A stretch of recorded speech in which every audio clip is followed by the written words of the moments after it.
What would you do if a new transfer student who looks good as fuck comes up to you and asks you on a date, but the catch is she's doing it while she's holding a shotgun to your head? There's a bus that goes straight to it from here. See ya. Mommy, that pretty lady's got blue stripes on her panties. Look over there. Just be like everybody else and pretend like you... So if I don't come with you, I'm dead? That's the idea. What's so great about this amusement park anyway? To put it more clearly, it's a theme park. If you want to know the answer to that question, let's explore the world of Amagi's Brilliant Park. Now, when it comes to Amagi's Brilliant Park, it's a very interesting anime. And it's basically gonna follow this guy named Seiya when, like, basically he's gonna go on this date with Sento, and she basically takes him to this amusement park. And this amusement park is basically ran down, and like there's barely anybody there, barely any guests. And she's mainly bringing him there because the people there, they want him to become the manager there because they saw him, he was a young child actor or whatever, and they know that he's smart and they want him to do it because they think he can get this done. Because basically what happens is at the park they need to get 500,000 people there by the end of the summer, or the park is going to close. And the way they do it is he meets the princess there, and then he sees all the people around and all that, and he eventually they win him over, and like he's like, yeah, sure, I'll do this to help them out, because like he thinks is this for a challenge with him. And as we get through the anime, it's going to be so many funny moments. But like at this park, there's a lot of like magical creatures because like they basically look like mascots. You have this sheep, you have this cat, you have this guy that's wearing a hat, you have the crocodile, all different type of stuff, because they're actually from this other world. You could technically say this is a reverse isekai because there are people from this other world that have basically been trapped here at this park, and basically if the park closes, they all die because they have to live off this area because that's like where they're at, because like if it gets destroyed, they're basically gonna die type of thing. So that's why they're really urgent, and they're like, yo, we need to get this done because they actually need it, that they can stay alive and stay afloat and all that. There's so many funny scenes in here.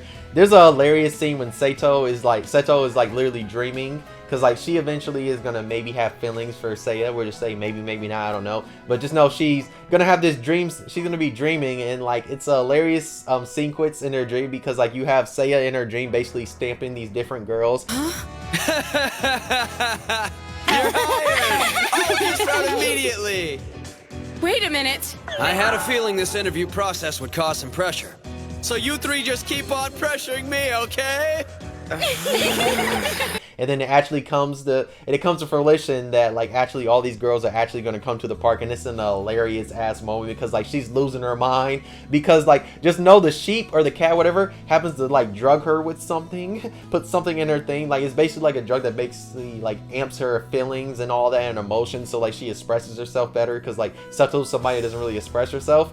And in that moment is some of the funniest shit. There's so many like funny moments, like the one dude with the one bear with the hat and like Seiya, they're always beefing, like they're beefing so much, and then you have Seto always have to break them up, and she ends up shooting them with the shotgun like multiple different times. Like there's so much wild little things, but it's a really chill anime. It has about 14 episodes.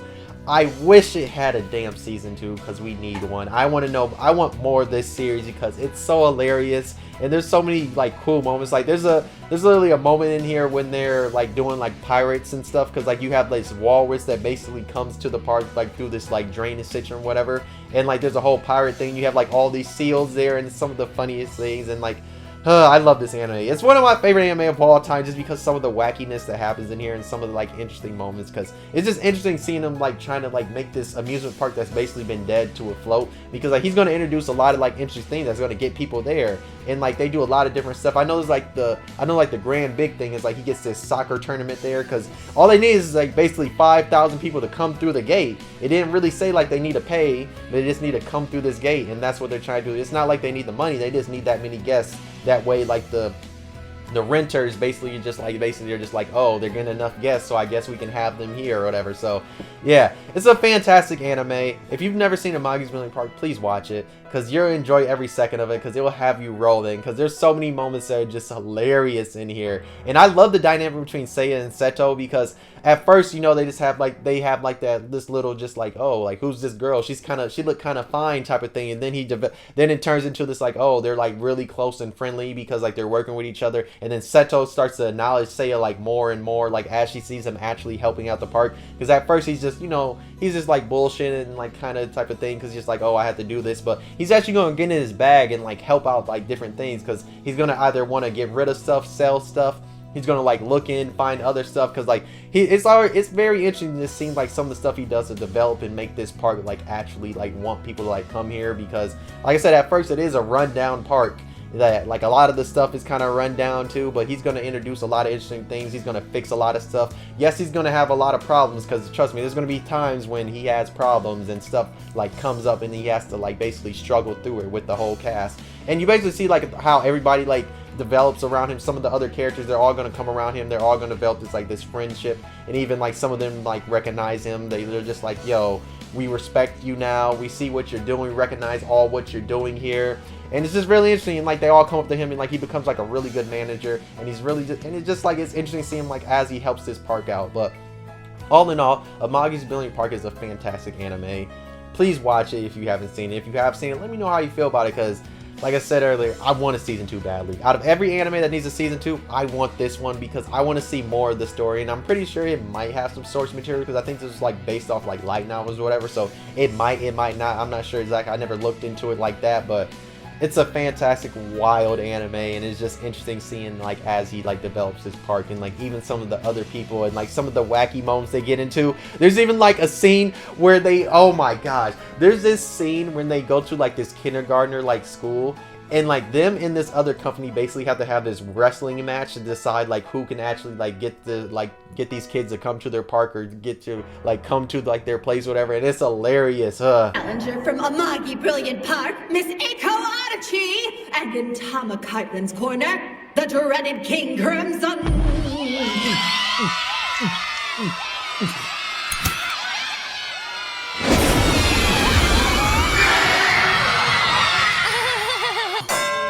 Prepare for a world of pain!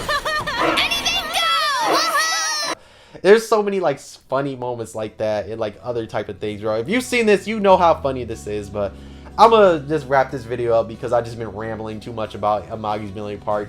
If you want to watch this anime, please watch it. I love this anime so damn much. But yeah, like I said at the beginning, what would you do if a girl that transferred to your class asks you on a date, but she pulls a shotgun on you? What would you do? I want to know, what would you do? Kanye. Answer me. Just saying. If you don't know, maybe you might go on this date with her, or I mean, you kind of forced at that point to go on this date with her. I mean, she has 2 shotguns pointed at your head, or a shotgun at your head, so I mean, you kind of have to go on this date with her, depending on where it is. Especially if it's to an amusement park, you might have fun, you never know, or you might be forced to become a manager. Please watch Amagi's Brilliant Park. It's a fantastic anime. And if you're new, why not subscribe if you enjoyed the video? Why not like? If you didn't, you could dislike. Subscribe if you really enjoyed. But watch Amagi's Brilliant Park, and maybe you might find out that answer. If what would you do if a girl pulls a shotgun to your head but asks you on a date? Just saying. But yeah, thanks for watching. I'll see you next video though. Bye!